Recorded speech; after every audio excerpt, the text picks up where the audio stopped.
Hello and welcome back to all dear students. Welcome to career planet. Myself Shaily Gurwani, आपकी chemistry mentor, और chapter पढ़ रहे हैं विलियन। पिछली क्लास में पढ़ा था बॉइलिंग पॉइंट एलिवेशन, इबुलियोस्कोपी, क्वथनांक उन्नयन, इबुलियोस्कोपी उसकी हिंदी में है ना, इबुलियोस्कोपी याद करना है। आज पढ़ेंगे फ्रीजिंग पॉइंट डिप्रेशन, क्रायोस्कोपी, हिमांक अवनमन और क्रायोस्कोपी। ठीक है, तो फटाफट स्टार्ट करते हैं बच्चों। सबसे पहला पॉइंट, फ्रीजिंग पॉइंट क्या है, हिमांक से आप क्या समझे, है ना। तो फर्स्ट चीज है हिमांक, फ्रिज होना।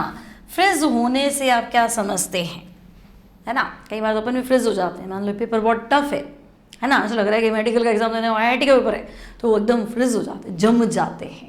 तो जम जाते हैं मतलब थोड़ी एनर्जी कम हो गई, ऐसे मान लो कांस्टेंट हो गए। तो भैया ना, हमारे पास तो मैटर की 3 स्टेट है, सॉलिड लिक्विड गैस। धरती पे अगर बात करो तो 3 ही है, 2 और है लेकिन धरती पे तो नहीं है ना वो।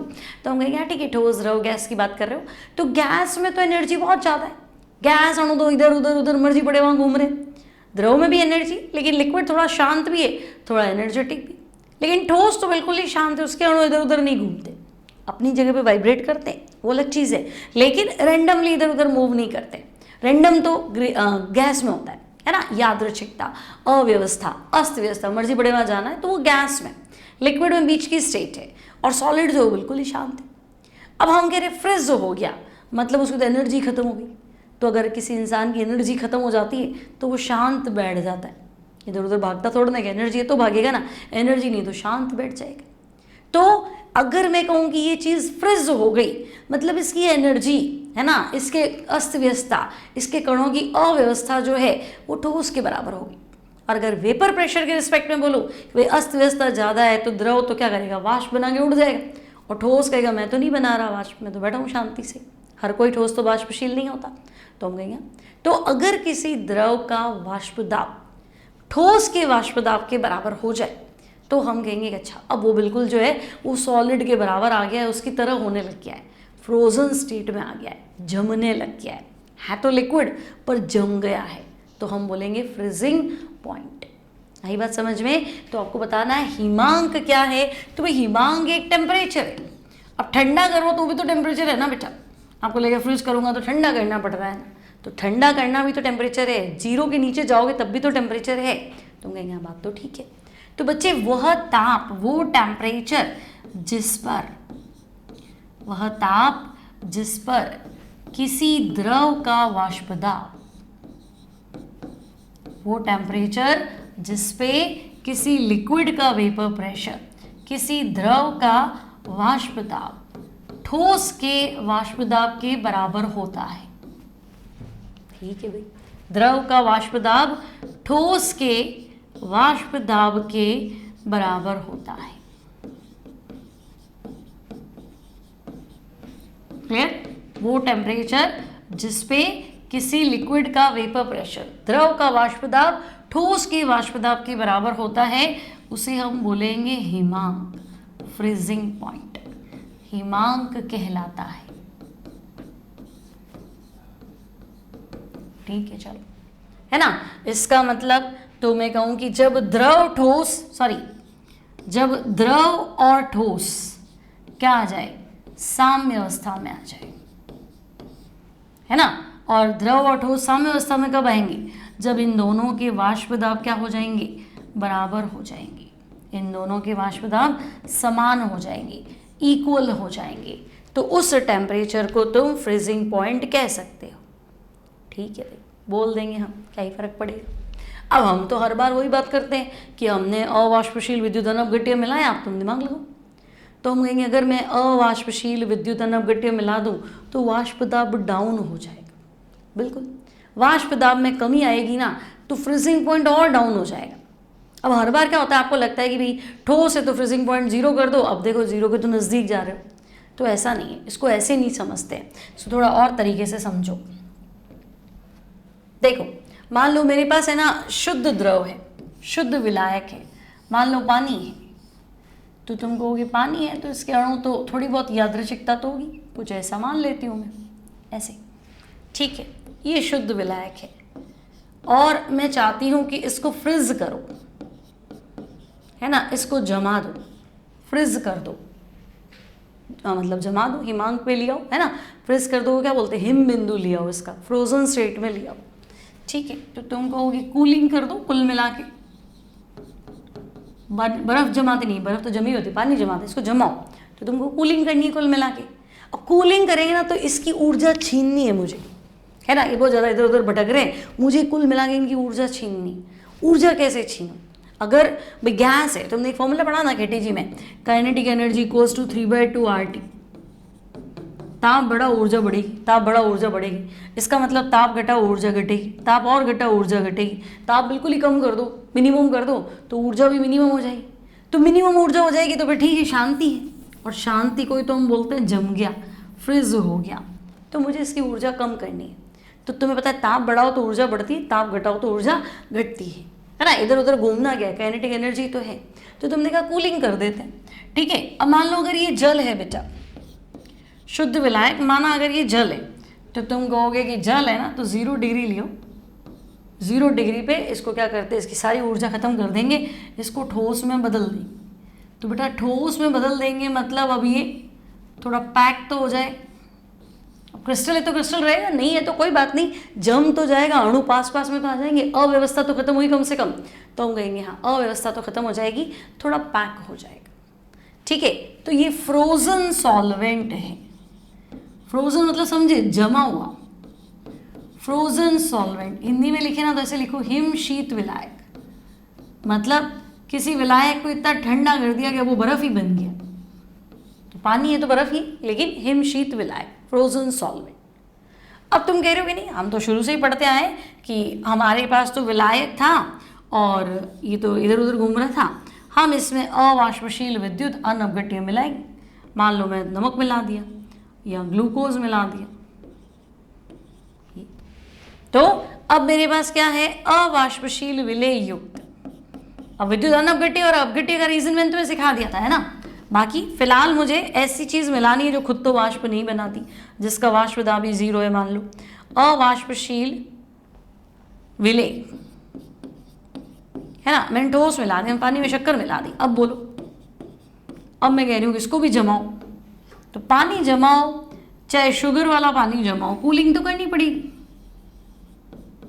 तो हमें कूलिंग तो करनी पड़ेगी। अब तुम देखो कि पहले जो रेंडमनेस थी वो जल के अणुओं में थी, अब तुम्हें पानी के साथ साथ इसको भी सेट करना है ना। अव्यवस्था बढ़ती अपने आप है, घटाने में तुम्हें मेहनत करनी पड़ेगी। पहले पानी के अणु आपस में टकरा रहे थे, मुझे उनको शांत करना था। अब पानी भी है तो बीच में नमक भी तो है, पानी शुगर से टकराएगा, पानी से टकराएगा, शुगर पानी से टकराएगा। अरे मैं कहूँगी ये क्या अस्त व्यवस्था तुमने बढ़ा दी। अब बढ़ा दी तो तुमने तो मेरा काम बढ़ा दिया, तो तुमने मेरा काम बढ़ा दिया मतलब कि तुम्हारी अव्यवस्था ज़्यादा है, तुम्हारी ऊर्जा और ज़्यादा होगी, मुझे और खींचनी पड़ेगी। तो जो मैं 0 पे खींच पा रही थी, अब मुझे और कूलिंग करनी पड़ेगी। तुम्हारी एनर्जी कम करने के लिए मुझे कूलिंग बढ़ानी पड़ रही है, समझे ना। मतलब तुम्हें बहुत गर्मी लग रही है तो मैंने एसी का टेम्परेचर 25 कर दिया, तो नहीं मेरी तो गर्मी और ज़्यादा है तो मुझे 20 करना पड़ेगा। और तुम्हें लग रहा है कि नहीं गर्मी मेरे को तो बहुत, मेरी बॉडी में हीट बहुत ज़्यादा है तो मुझे 16 करना पड़ेगा। तो तुम्हारी एनर्जी डाउन करने के लिए एसी का टेम्परेचर क्या करना पड़ रहा है, डाउन करना पड़ रहा है। तो ऊर्जा मुझे बाहर खींचनी है ना। तो मैं कहूँगी अरे ये तो अस्त व्यवस्था बढ़ गई, तो कूलिंग बढ़ाओ। कूलिंग बढ़ाओ मतलब ताप कम करो। कूलिंग कैसे बढ़ाएंगे, टेम्परेचर कम करना पड़ेगा। तो भाई 0 पे तो मेरा काम पहले ही हो रहा था, तुम कहोगे नहीं अब तो तुम क्या करो 0 से भी नीचे चले जाओ, माइनस पे चले जाओ, तब जमाऊंगा। पानी को मैं 0 पे जमा लेता हूँ, लेकिन पानी में कुछ मिलाया ना तो मैं 0 पे नहीं जमाऊंगा, मैं 0 से नीचे जमाऊंगा।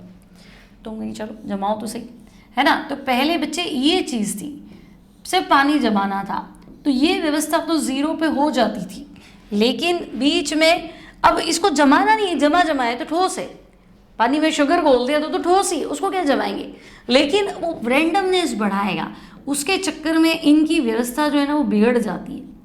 ये ठीक है, तो ये भी फ्रोजन है, ये हिमशीत विलयन है, लेकिन यहाँ मेरी मेहनत जो है वो ज़्यादा लगवा दी, कूलिंग बढ़वा दी हमसे, है ना। सॉल्यूशन को फ्रीज करना थोड़ा भारी काम, 0 पे जो काम हो रहा था अब 0 से नीचे चला जाएगा, समझे।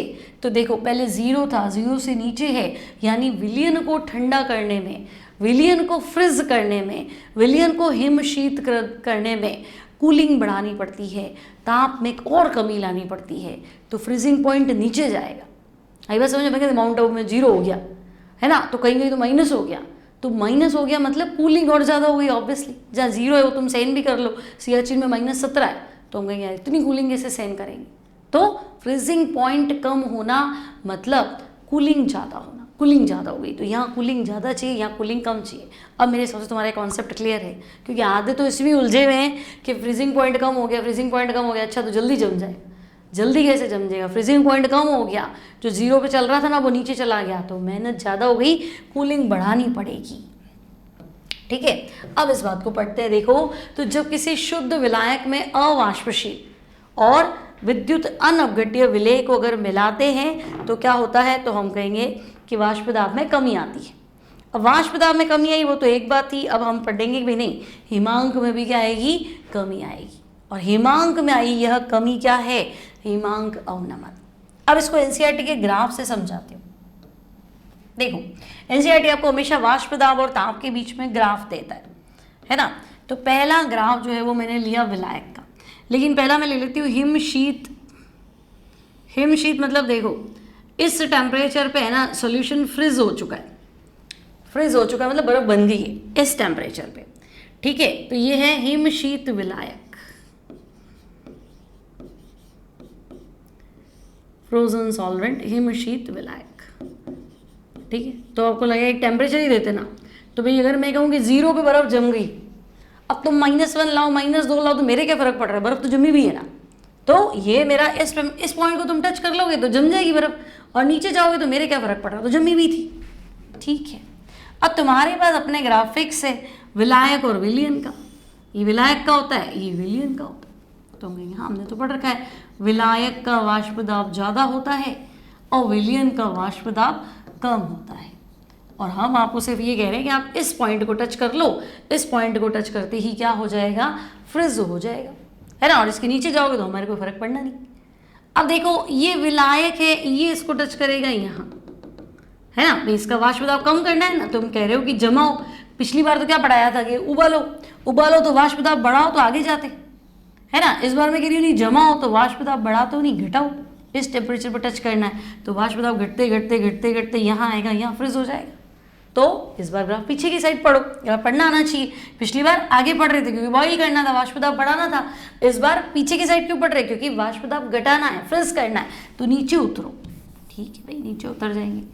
अब ध्यान से देखो, तो ये विलायक है, ये इस पॉइंट पे फ्रीज हो जाएगा, तो हम कहेंगे ठीक है ये फ्रीजिंग पॉइंट। और इसको तो देखो, इसको तो बहुत एफर्ट्स डालने पड़ रहे, ये यहाँ जाके टच हो रहा है, तो ये इसका फ्रीजिंग पॉइंट है। ठीक है, तो ग्राफ से हम कुछ बातें तो सीख गए, है ना। फ्रॉम द कर्व क्या सीखे? तो भाई पहला टीएफ, टीएफ जो है ना बेटा वो है विलायक का हिमांक, फ्रीजिंग पॉइंट ऑफ सॉल्वेंट, विलायक का हिमांक। और दूसरा हम सीखे टी1। टी1 क्या है? तो भाई टी1 जो है वो है विलयन का हिमांक, विलयन का हिमांक, फ्रीजिंग पॉइंट ऑफ सॉल्यूशन। इतनी बात क्लियर है? विलायक का हिमांक और तो हम कहेंगे विलयन का हिमांक। ठीक है, चलो मान लेते। अब देखो, विलायक का हिमांक तो हमें ज़्यादा ही दिख रहा था और विलयन का हिमांक तो हमें दिख रहा है कम है, मतलब हिमांक में तो कमी दिख रही। तो हिमांक अवनमन, हिमांक में कमी, मतलब अगर टेम्परेचर 0 दिया हुआ है ना तो विलयन का तो फिर माइनस ही लेना, 0 से कम करोगे तो माइनस आएगा, तो वो हम कहेंगे TF माइनस T1, है ना। पहले कितना था TF और बाद में कितना हो गया T1, यानी डेल्टा TF। ठीक है, अब जैसा हमने बॉइलिंग पॉइंट एलिवेशन में पढ़ा था वैसा का वैसा आपको यहाँ पढ़ना है। तो क्या भाई नई चीज़ क्या है? तो हम कहेंगे देखो वही एक्सपेरिमेंटली विभिन्न प्रयोगों से हमारे पास डेटा फिक्स है ना बच्चे। विभिन्न प्रयोगों से यह पाया गया, विभिन्न प्रयोगों से यह पाया गया कि, क्या पाया गया? तो हम कहेंगे हिमांक अवनमन जो है बच्चा हिमांक अवनमन डायरेक्टली प्रोपोर्शनल टू, देखो जितना ये ग्राफ नीचे गिराओगे उतना नीचे जाना पड़ेगा। मान लो ये और लाइन होती है तो ये और नीचे जाता है, इसका फ्रीजिंग पॉइंट डिप्रेशन और जो है वो कम होता। देखो इधर आते तो इधर टच करते, ठीक है। तो हम कहेंगे कि हाँ जितना ग्राफ हम नीचे गिराएंगे उतना हमें पीछे जाना पड़ेगा, ठीक है। यानी मूललता जितनी बढ़ाओगे, हिमांक अवनमन डायरेक्टली प्रोपोर्शनल टू विलयन की मूललता, मोलैलिटी ऑफ द सॉल्यूशन। जितनी ज़्यादा विलयन की मोललता होगी उतना ग्राफ नीचे गिरेगा, उतना तुम्हें पीछे जाना पड़ेगा, हिमांक में उतनी ही कमी आएगी। तो ले दे के छोटी सी बात समझाना चाह रहा है कि बच्चों हिमांक में अवनमन डेल्टा TF समानुपाती विलयन की मोललता मोलैलिटी और डेल्टा TF इक्वल्स टू तो KF into molality, KF into molality, ठीक है। तो भाई KB क्या था पिछली बार, तो KB उन्नयन स्थिरांक था, मोलल उन्नयन स्थिरांक। इस बार KF है तो ये है मोलल अवनमन स्थिरांक, है ना बेटा, अवनमन स्थिरांक, डिप्रेशन कांस्टेंट।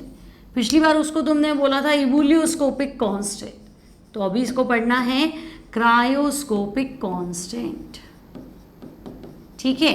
केवल विलायक पर निर्भर करेगा, है ना, केवल विलायक की प्रकृति, depends only and only nature of solvent. कि भाई पानी है तो उसका KF अगर 1.6 है तो बेंजीन का अलग है, CCl4 का अलग है ना। एक विलायक का KF निश्चित होगा, ताप का कोई लेना देना नहीं है। और कोई कहेगी नहीं KF को फॉर्मूले से निकालो, तो KF equals to mR/TF² upon 1000 into delta HF, ठीक है भाई, याद रखनी है। ये है वेंट ऑफ इक्वेशन, है ना, एग्जाम में आ जाए। KF ज्ञात करने की वॉन्ट ऑफ समीकरण लिखो तो mR/TF² upon 1000 into delta HF। अब m क्या है, तो m है विलायक का अणुभार, है ना, molar mass of solvent. r क्या है, तो बच्चे r है गैस कांस्टेंट। TF क्या है, तो TF है विलायक का हिमांक, फ्रीजिंग पॉइंट ऑफ सॉल्वेंट विलायक का हिमांक। और डेल्टा HF है हीट ऑफ फ्यूजन, है ना, हीट ऑफ फ्यूजन गलन की ऊष्मा।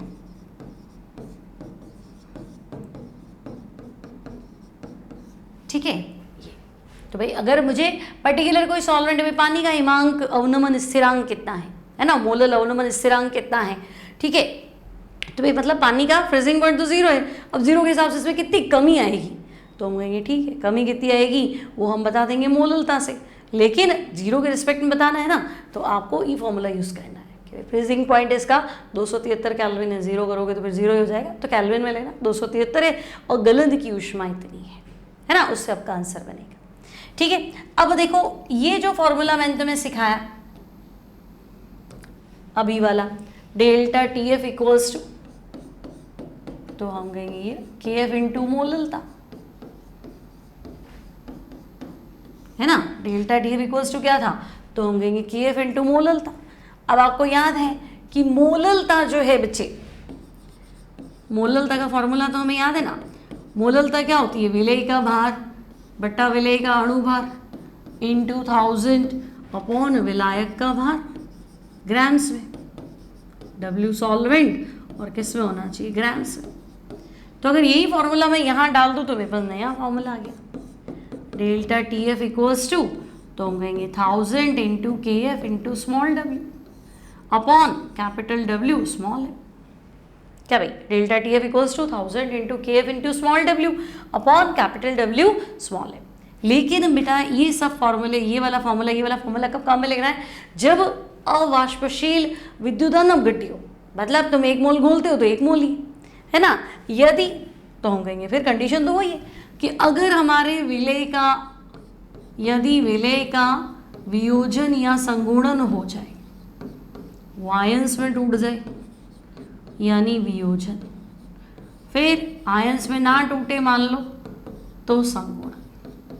तो यदि विलय का वियोजन या संगुणन हो जाए तो तुम अपने फॉर्मूले में आई का प्रयोग करेंगे, है ना। Delta T F equals to I into K F into molality.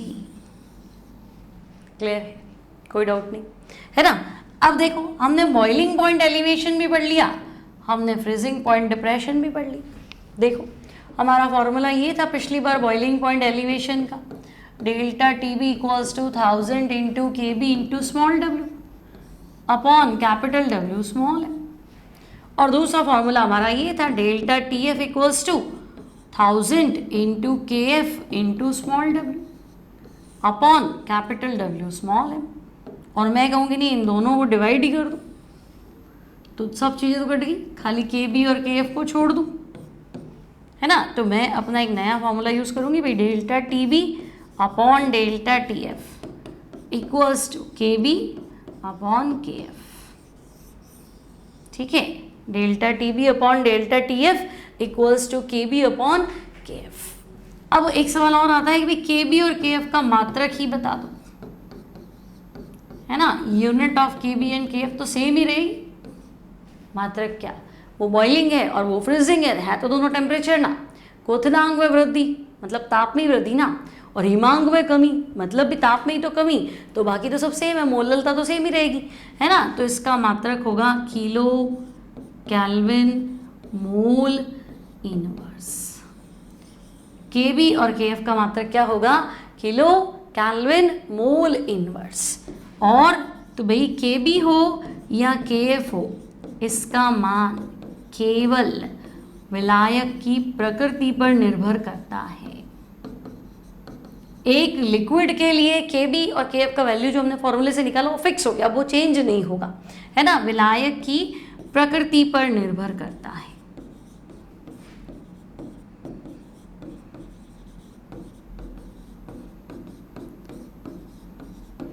Clear, फॉर्मूले सारे बन गए आपके, तैयार हो गए। तो बॉइलिंग पॉइंट भी क्लियर है, फ्रीजिंग पॉइंट भी क्लियर है। अब देखो कुछ एनसीईआरटी में डेटा है उसकी बात करते हैं। तो एनसीईआरटी ने आपको के बी और के एफ के लिए वैल्यूज दे रखी, है ना। देखो अगर हम पानी लेते हैं विलायक, तो पानी का बॉइलिंग पॉइंट 373.15 100 डिग्री सेंटीग्रेड 100.15 होता है ये। तो पानी का के बी कितना है, तो बच्चे पानी का के बी इसने दे रखा है 0.52।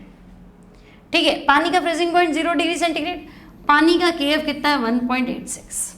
याद नहीं रखना है ना, बस डेटा बता रही हूँ। अब देखो सेकंड क्या है, तो सेकंड आपके पास इथेनॉल है। अब इथेनॉल 78 डिग्री के आसपास इसका बॉइलिंग पॉइंट होता है, तो इथेनॉल का के बी 1.20 है, के एफ 1.99 है ना। देखो के बी कम है, के एफ ज़्यादा दिख रहा है, थोड़ा आइडिया लगाना है खाली। फिर देखो बेंजीन है नेक्स्ट, तो बेंजीन का के बी याद नहीं करना, फिर कह रही हूँ एग्जाम में याद नहीं करना है, आइडिया रखना है कि देखो के बी की वैल्यूज़ कम आ रही है, के एफ की वैल्यू ज़्यादा है। ठीक है, बेंजीन का के एफ 5.12 है। अब के बी और के एफ केवल और केवल विलायक की प्रकृति पर निर्भर करते हैं। अब एनसीईआरटी के डेटा की बात करूं तो हाईएस्ट के बी CCl4 का है 5.03, अभी तक 5 नहीं आया था, के बी तो 0.52 1 पॉइंट समथिंग चल रहा था, है ना। और हाईएस्ट के एफ जो कि बेंजीन का 5 था, लेकिन ये देखो CCl4 का के एफ 31.8 है। ये एनसीईआरटी डेटा की बात है ना। अब कितने ही लिक्विड तो कितने ही हो सकते हैं, के बी के एफ कितने ही हो सकते हैं, बट एक एनसीईआरटी डेटा के अकॉर्डिंग मैं बात कर रही हूँ ये। अब के बी होता है बेटा मोलल उन्नयन स्थिरांक, है ना। के बी क्या है, तो हम कहेंगे एलिवेशन कांस्टेंट, मोलल उन्नयन स्थिरांक। और के एफ क्या है, तो हम कहेंगे मोलल अवनमन स्थिरांक। Depression constant, elevation constant. और इबुलियोस्कोपिक बोलो, क्रायोस्कोपिक बोलो। के बी जनरली कम होता है, के एफ ज़्यादा होता है। हाईएस्ट की बात करें तो फिर CCl4 पे आ जाएगा। ठीक है, डेटा है, थोड़ा आइडिया रखेंगे और तो क्या, याद नहीं करना है। अब देखो कुछ क्वेश्चंस पे आते हैं। आपके पास एक जलीय विलयन है जो कि ये माइनस है बेटा, -0.186 पे फ्रिज होता है ना, जगता है नहीं, जमता है, ठीक है। तो क्वथनांक उन्नयन होगा, के भी दे रखा है, के दे रखा है।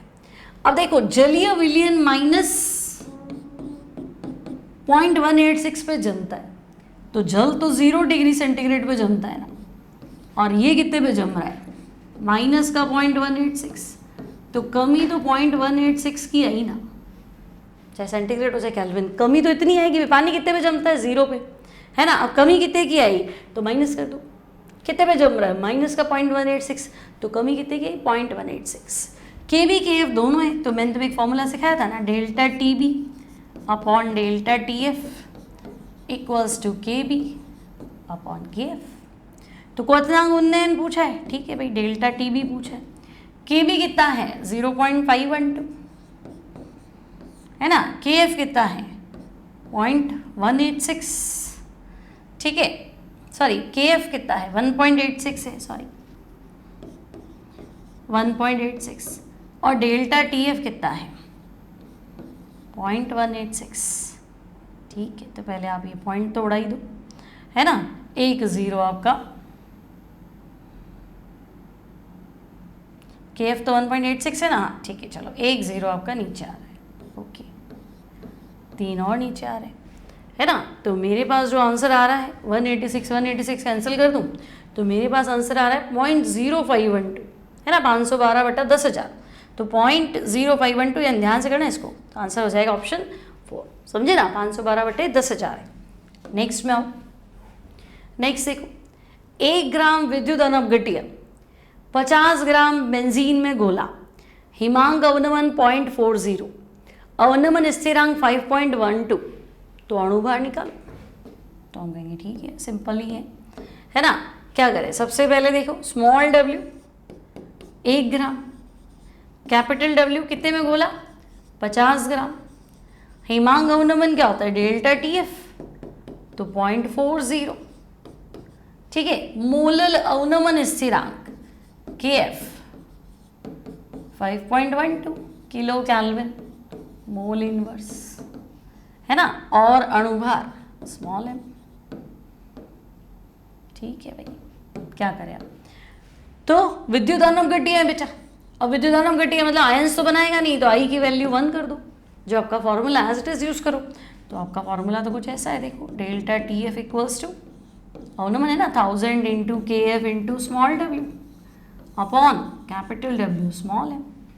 क्या फाइंड करना है आपको, अणुभार स्मॉल एम, तो स्मॉल एम फाइंड करो, तो 1000 इंटू के एफ देखो 5.12 रख दो, स्मॉल डब्ल्यू विलेय कितना है 1 ग्राम, कैपिटल डब्ल्यू विलायक कितना है 50 ग्राम, है ना, और डेल्टा टी एफ हिमांक अवनमन कितना है,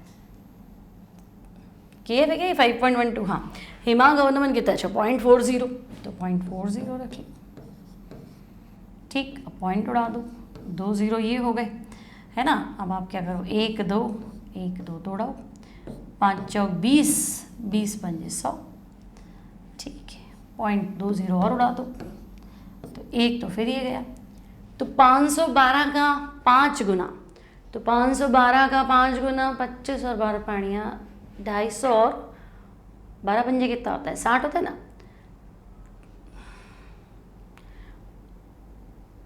10, ठीक है।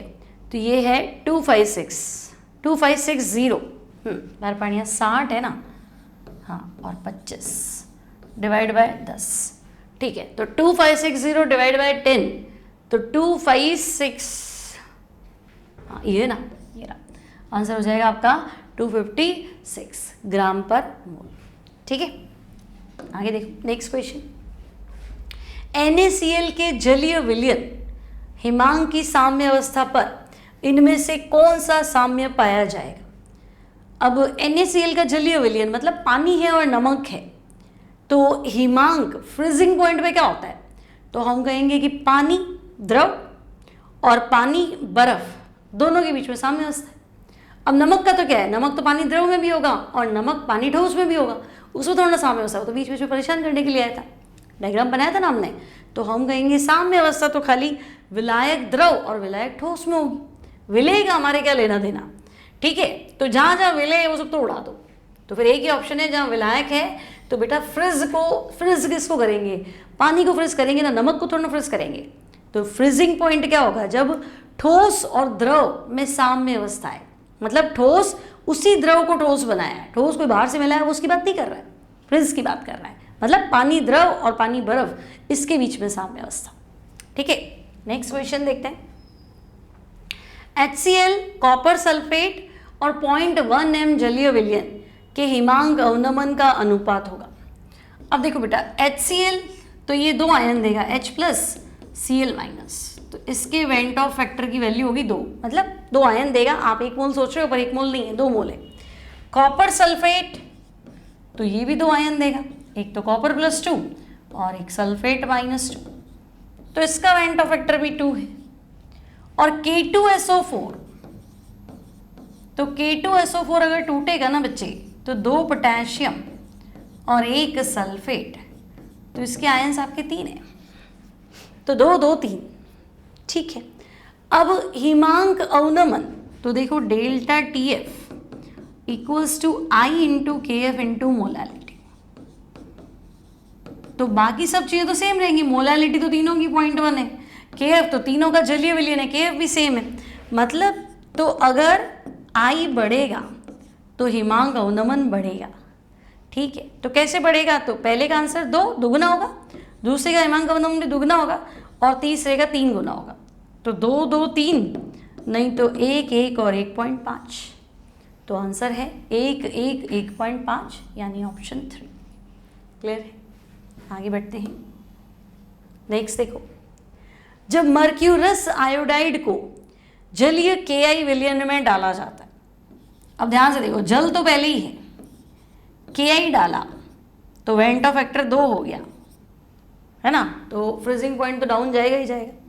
अब मर्क्यूरस आयोडाइड डाला यानी Hgi2, सॉरी Hgi2 नहीं Hg2I2, मर्क्यूरस है ना ये, तो फिर आई ज़्यादा हो जाना चाहिए, तो हिमांक अवनमन तो और बढ़ जाना चाहिए, हिमांक घटना चाहिए मतलब, लेकिन ऐसा होता नहीं है। क्यों नहीं होता है ऐसा, तो बेटा Ki और Hgi2 मर्क्यूरस आयोडाइड या मर्क्यूरिक आयोडाइड होना चाहिए, वैसे Hgi2 है ना, मर्क्यूरिक है ना, वही मुझे लग रहा था, मर्क्यूरिक होना चाहिए, ठीक है। Hg2I2 नहीं होगा, Hgi2 होगा, है ना। तो हमें लगेगा I तो इसका 2 है, इसका I तो 3 हो जाना चाहिए, तो वेंट ऑफ फैक्टर तो बढ़ गया, हिमांक अवनमन बढ़ना चाहिए, मतलब और कमी आनी चाहिए, तो हिमांक नीचे जाना चाहिए, लेकिन ऐसा होता नहीं है। क्यों नहीं होता है, तो हम कहेंगे देखो Ki और Hgi2 आपस में मिलकर संकुल बना लेते हैं, K2Hgi4, तो उल्टा अब ये कॉम्प्लेक्स बन गया, तो वेंट ऑफ फैक्टर घट गया, I की वैल्यू क्या हो गई, घट गई। नहीं तो अगर ये रिएक्ट नहीं करते ना तो I की वैल्यू बढ़ जाती, लेकिन ये रिएक्ट करने से I की वैल्यू घट जाएगी, तो हिमांक अवनमन घट जाएगा। मतलब पहले अगर -4 पे जम रहा था ना तो कमी कम हो गई, तो -4 की जगह -3 आ गया, तो जल्दी फ्रीज हो जाएगा, है ना, यानी हिमांक का मान बढ़ जाएगा। पहले जो चीज़ -4 पे जम रही थी ना वो -3 पे जम जाएगी, तो जल्दी फ्रीज हो जाएगा, नीचे नहीं जाएगा। हिमांक का मान,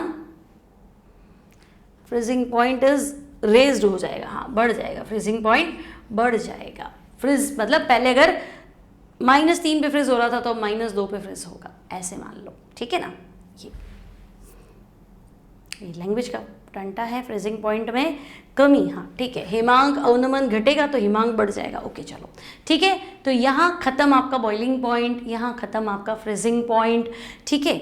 और इनके बेस्ड न्यूमेरिकल्स एनसीईआरटी अलग से सॉल्व करा रखी है, उसके भी आप देख सकते हैं, वीडियो लेक्चर्स अवेलेबल हैं, सारे एनसीईआरटी क्वेश्चन सॉल्व किए हुए, वन शॉट भी अवेलेबल है, उसमें भी मतलब ईजी वे में समझाया हुआ है। आंकिक प्रश्न विलियन के वो भी आपको अलग से दिया हुआ है ना। तो अब हमारे पास है next colligative property osmotic pressure, वो मैं कराऊंगी नेक्स्ट टर्न पे। तो मिलती हूँ नेक्स्ट टाइम नेक्स्ट क्लास में। Till then take care, keep studying, keep practising and bye bye.